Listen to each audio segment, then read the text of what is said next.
Hey guys, and welcome back to the channel How to Guide. In this tutorial, we're gonna look at how to add contact in Trust Wallet. Now let us begin. Well, as you can see, I have already installed the application. In case you have not, do it right now. Now let's simply look at how to add the contact.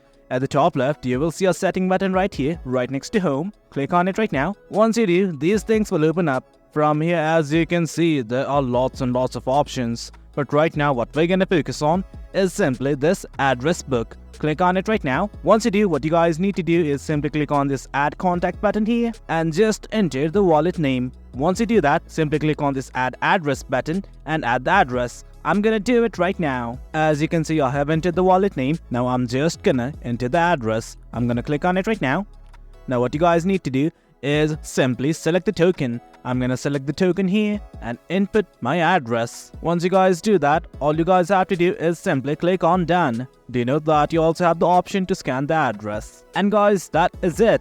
That's how you add a contact in Trust Wallet. Hope you guys found this video informative, and for more content like this, do remember to hit like, share and subscribe. Your support fuels us. Until next time, thank you.